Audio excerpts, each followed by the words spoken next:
Buterevu tukweyanze ngewe bali kubanga otulaba oli ku Big Brother Uganda, Big Bro Jamalu Osida Boncharodi ali ku kamera. Tuli timu nene nnyo, ndine Senga Kezia Kuranama senga w'abaana oba President General w'abasawo ab'ekinnansi mu Uganda yonna. Naye nga nkwebaza we bali kutwagala, we bali kutusharinga, we bali kubeeranga ekintu kino okitambuza. Olw'ensonga oli number 1 fan ate owa TV eno ya online. Senga Kuranama abeeranga wera mbasuubiza nti agenda kubanga waali buli luvannyuma lwa nnaku ensaamusaamu ng'abaako n'ekigambo ky'ababuulira, ate nammwe abamwagala mweyongera okubanga mu commentinga wansi screen eyo enamba y'essimu gy'olabako gy'oba okwasaganya yokka kubanga alina ennamba emu era yagyekwatira yekka. Senga Kezia tusanyusa okulaba. Kale mukulu Jamalu gendise muri muteyo je baleko bannange namwe mwebala ba Big Brother mwebale kunjagala mirimu tugezaako gikwasaganya naye webale kola mirimu gya ggwanga kubanga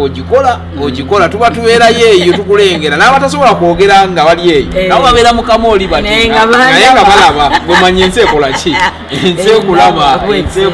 singa buuza ku balabi ba Big Brother Uganda bannange abalabi ba Big Brother Uganda mwebale tulaba mwebale twagala banaye mutulaikingi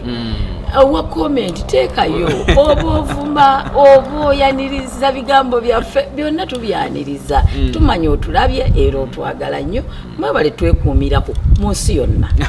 Oyo ye Senga Kezia Kuranama erinnya lisi yerabira President General wanga litambulira awo simanyi lwaki wali yankwata bukwasi naye nga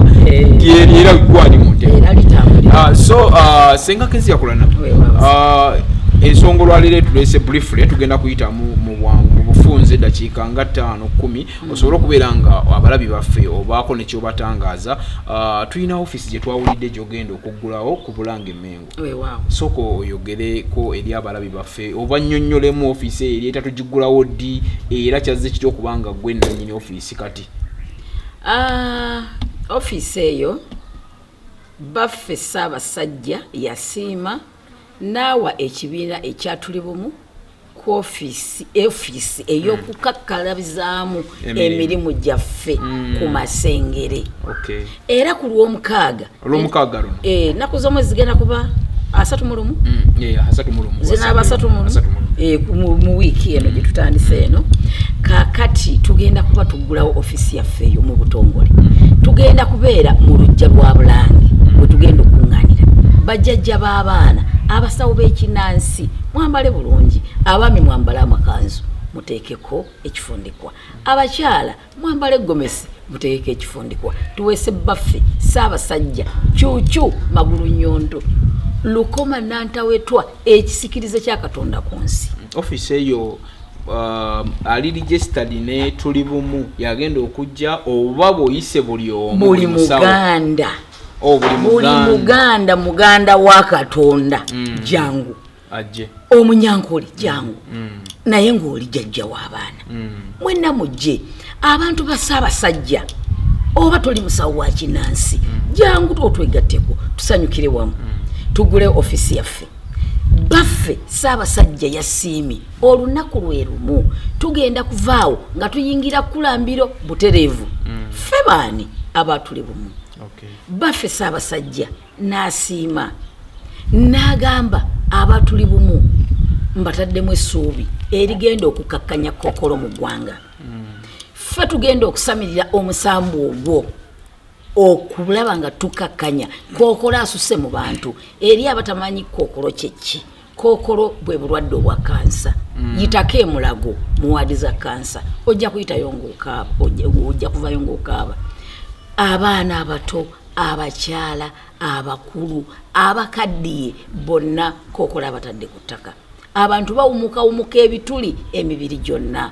Baffe Ssaabasajja yasiimye n'agamba tumusamirire.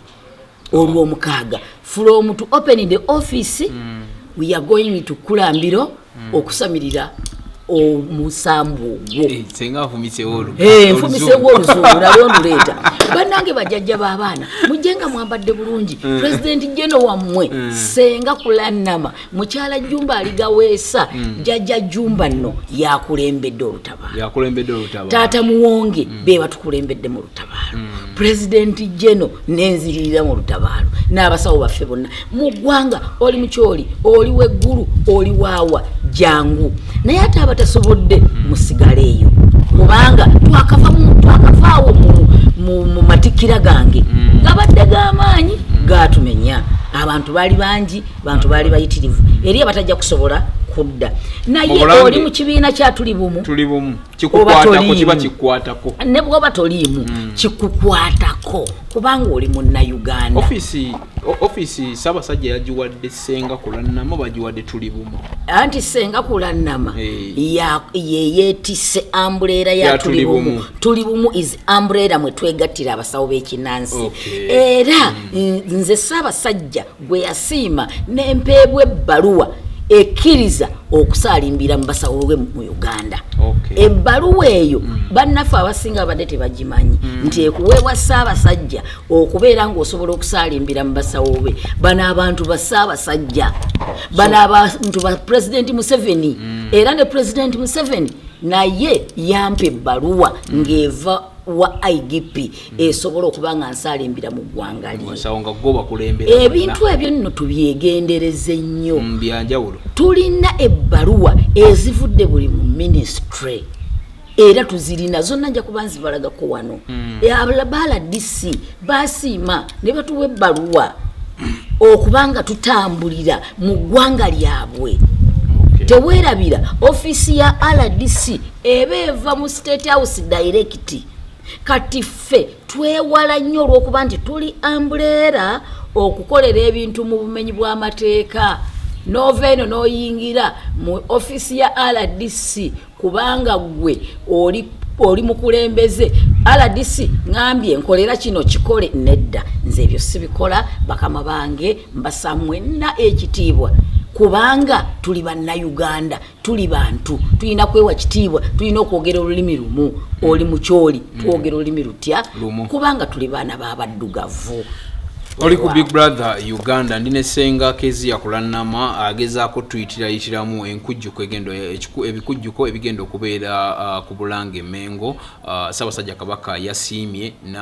n'amuwa office era nga bagenda kugimukwasa ku Lwamukaaga luno ennaku z'omwezi zijja beera nga 3 so mujje musobole okubeera nga tekikwata ku basawo abali nti tuli bumu no wabula kikwata ku mwenna kasobeera ng'oli munnayuganda ng'oyagala ebyobuwa nga bibeere nga bitambulira nga bigenda mu maaso Senga Kulannama oyogedde ku kintu kya kulambira ate bwe tuvaawo